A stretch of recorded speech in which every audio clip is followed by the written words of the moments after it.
Dear student, पिछले video में मैंने आप लोगों को क्लास 12 सब्जेक्ट हिस्टोरी में पढ़ाया था सामाजिक भिन्नताओं का अवलोकन। आज आगे बढ़ता हूँ। 1.5 हेडिंग है शिल्प उत्पादन के विषय में जानकारी। तो देखिए, चंद मुद्दों जिस मानचित्र 1 में दर्शाया गया है, यह मोहनजोदड़ो 125 हेक्टेयर की तुलना में एक बहुत छोटी 7 हेक्टेयर बस्ती है, जो लगभग पूरी तरह से शिल्प उत्पादन में संलग्न लगी हुई। शिल्प कार्यों के अंतर्गत मनके बनाना, धातु कर्म, शंख की कटाई, मुहर निर्माण और बाट बनाना सम्मिलित है। ये है शिल्प कला। क्या कला? शिल्प कला। कार्लियन सुंदर लाल रंग का, जैस्पर, स्फटिक, क्वार्टज तथा सिरखड़ी जैसे पत्थर, तांबा, कांसा तथा सोने चांदी धातुएं तथा शंख, फाइनस और पक्की मिट्टी सभी पदार्थों का प्रयोग मनके बनाने में होता था। कहने का तात्पर्य क्या है? मिट्टी का मटका बनाना, कांच पीतल का मटका बनाना, बर्तन बनाना। आप लोग देख रहे हो अभी स्टील का चल रहा है। इसके पहले क्या था? सिल्वर का प्रयोग किया जाता था। लगभग कचकड़ा का भी आजकल प्रयोग किया जा रहा है बर्तन बनाने के लिए। कुछ मनके दो या उससे अधिक पदार्थों को आपस में जोड़कर बनाए जाते थे और कुछ सोने के तोप वाले पत्थर के होते थे। इनके आकार इस प्रकार होते थे जैसे चक्राकार, गोलाकार, बेलनाकार, गोलाकार तथा खंडी।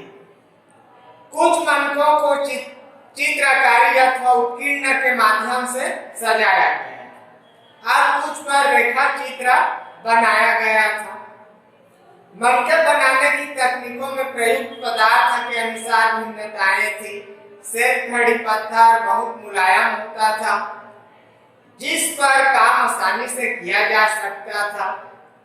कुछ मनके सिरखड़ी चूना के लेप को सांचे में ढालकर तैयार किए जाते थे। इसके अलावा ठोस पत्थरों से केवल ज्यामितीय आकारों के विपरीत कई प्रकार के आकारों के मनके बनाए जा सकते थे। सिरखड़ी के सूक्ष्म मनके बनाने के विषय में पुरातत्वविदों में मतभेद है।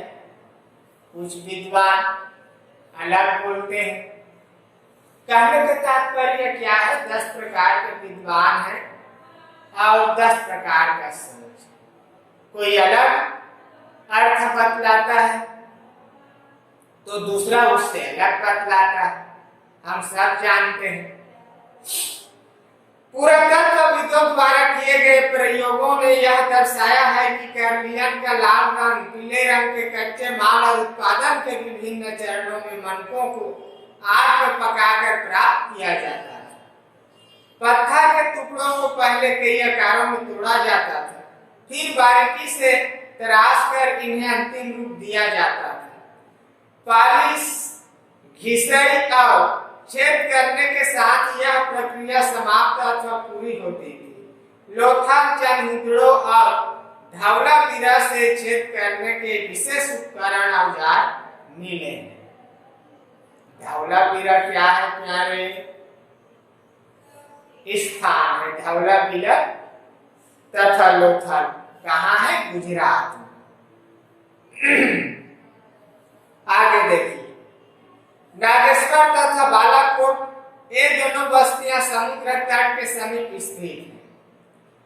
ये शंख से बनी वस्तुओं जिसमें चूड़ियां, करछियां व पच्चकारी की वस्तुएं सम्मिलित है के निर्माण में विशिष्ट केंद्र थे, जहां से इन वस्तुओं को दूसरी बस्तियों तक ले जाया जाता था। इसी प्रकार यह भी संभव है कि चंदुड़ो और लोथल से तैयार माल जैसे मनके मोहनजोदड़ो और हड़प्पा जैसे बड़े शहरी केंद्रों तक लाया जाता था। अपन लोग पढ़ रहे हैं शिल्प उत्पादन के विषय में जानकारी।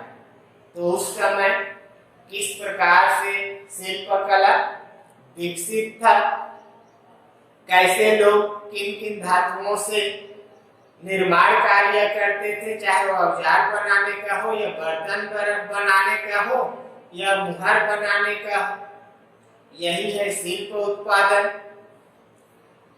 पहला देखेंगे उत्पादन केंद्रों की पहचान। उत्पादन माने क्या होता है? वस्तु को जन्म देना, उत्पन्न करना। शिल्प उत्पादन के केंद्रों की पहचान के लिए पुरातत्वविद प्रस्तर पिंड पूरे शंख तथा तांबा अयस्क जैसे कच्चा माल, औजार, अपूर्ण वस्तुएं, त्यागा हुआ माल तथा पूरा करकट आदि की खोज करते हैं। इस सृष्टि में प्यारे बतलाना चाहूंगा, इस सृष्टि में क्या है, कोई पदार्थ उपयोगी नहीं है ऐसा नहीं कह सकते। सभी चीजों का यहाँ उपयोग होता है, चाहे पूरा कचरा क्यों ना हो। कूड़े कचरे से क्या बनता है? खाद, उसका भी उपयोग। आगे बढ़ते हैं। कूड़ा करकट कचरा को शिल्प कार्य का सबसे अच्छा संकेतक माना जाता है। उदाहरण, यदि वस्तुओं के निर्माण हेतु संग अथवा पत्थर को काटा जाता था तो इन पत्थरों के टुकड़े कूड़े के रूप में उत्पादन के स्थान पर फेंक दिए जाते थे। कभी कभी बड़े आकार के बेकार टुकड़ों को छोटे आकार की वस्तुएं बनाने में प्रयोग किया जाता था। क्या है, किसी वस्तु का आकार बड़ा है और आपको छोटे आकृति का वस्तु चाहिए, तो बड़े आकृति के वस्तु को क्या कर दिया जाता था? तोड़ दिया जाता था और उसका जो आकार था उसको छोटा कर दिया जाता था, आकृति को छोटा कर दिया जाता था और बहुत ज्यादा छोटे टुकड़ों को कार्य स्थल पर ही छोड़ दिया जाता था।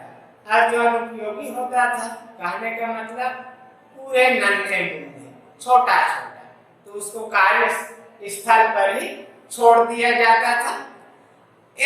छोड़े हुए टुकड़े इस ओर संकेत करते हैं कि छोटे विशिष्ट केंद्रों के अतिरिक्त हड़प्पा और मोहनजोदड़ो जैसे बड़े शहरों में भी शिल्प उत्पादन का कार्य किया जाता था। सुन लिए, बड़े शहरों में भी क्या किया जाता था? शिल्प उत्पादन का कार्य किया जाता था। हड़प्पा और मोहनजोदड़ो में ही नहीं, बल्कि शहर बड़े शहर थे, उनमें भी शिल्प उत्पादन का कार्य संभव था। अब देखेंगे माल प्राप्त करने की नीतियां। 1.6वां पॉइंट है माल प्राप्त करने की नीतियां। शिल्प उत्पादन के लिए अनेक प्रकार के कच्चे माल का प्रयोग होता था। कुछ माल जैसे मिट्टी स्थानीय स्तर पर उपलब्ध थे, कुछ अन्य जैसे पत्थर, लकड़ी तथा धातु जलोढ़ मैदान में बहा करके क्षेत्रों से मंगाने पड़ते थे।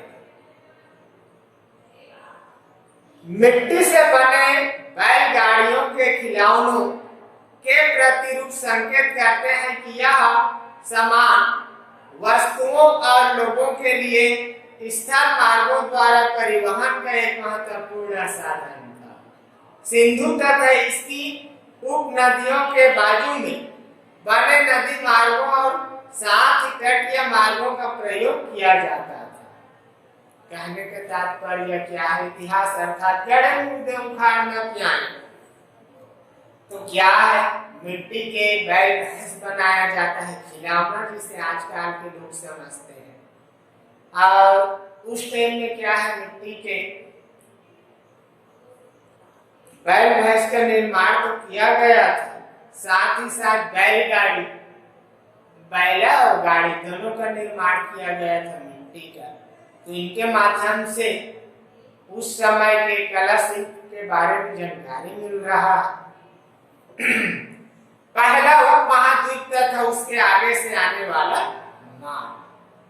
माल अर्थात सामान, सामान अर्थात वस्तु, कच्चा माल। हड़प्पावासी शिल्प उत्पादन हेतु माल प्राप्त करने के लिए कई उपाय अपनाते थे। उदाहरण, हड़प्पावासी नागेश्वर और बालाकोट में जहां शंख आसानी से उपलब्ध था, बस्तियां स्थापित की। ऐसे ही कुछ अन्य पूरा स्थल थे सुदूर अफगानिस्तान में सुतुरघाई, जो अत्यंत कीमती माने जाने वाले नीले रंग के पत्थर लाजवर्द मणि के सबसे अच्छे स्रोत के निकट स्थित था, तथा लोथल जो कार्निया गुजरात में, भड़क शेरखड़ी दक्षिणी राजस्थान तथा उत्तरी गुजरात से और धातु राजस्थान से के स्रोतों के निकट स्थित था। कच्चा माल प्राप्त करने की एक अन्य नीति थी। राजस्थान के खेतड़ी अंचल तांबे के लिए तथा दक्षिण भारत सोने के लिए जैसे क्षेत्रों में अभियान चलाना। ये अभियान चलाकर स्थानीय समुदायों के साथ संपर्क स्थापित करते थे। इन स्थलों पर मिलने वाली हड़प्पाई पुरा वस्तुएं ऐसे संपर्कों के संकेतक हैं।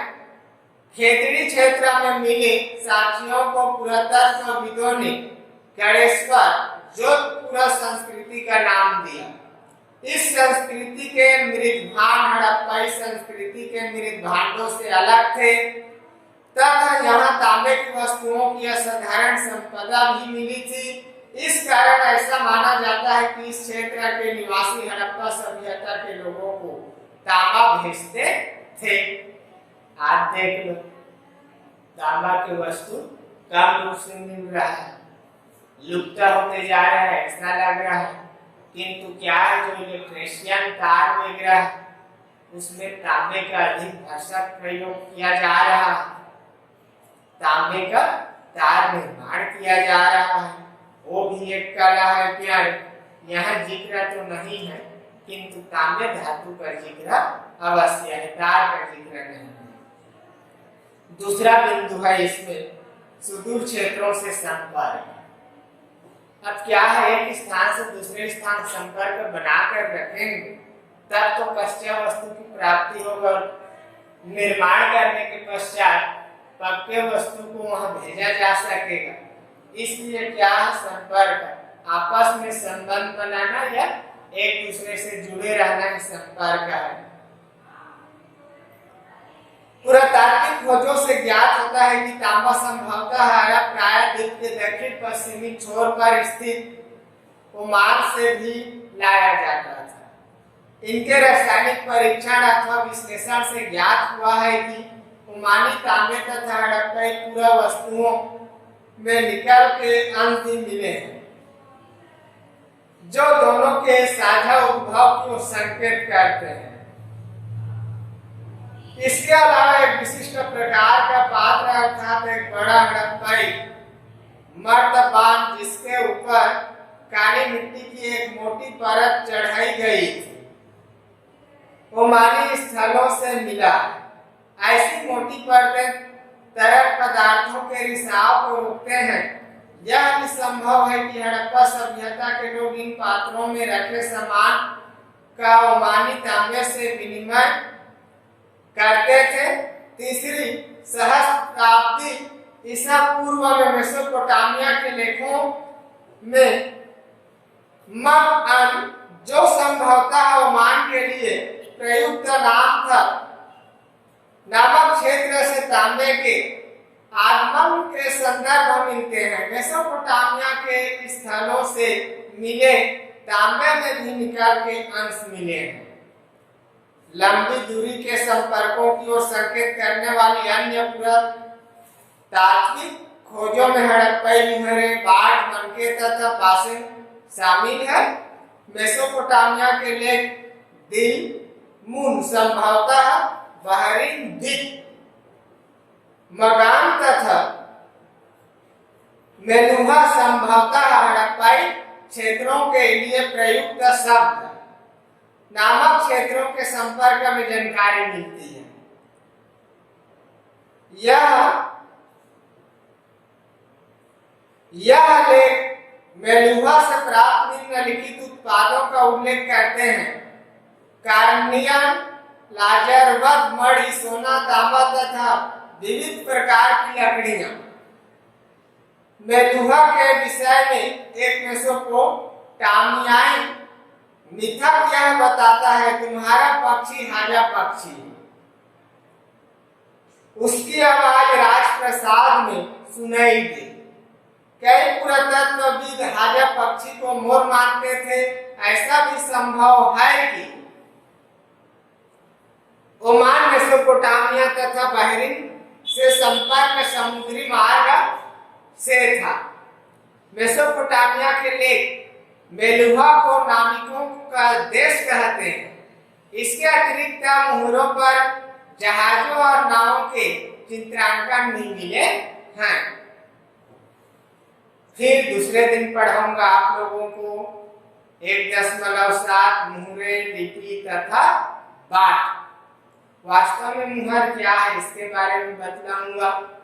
फिर लिपि क्या है, क्या कला होता है, और उसके पश्चात बाट। ठीक है,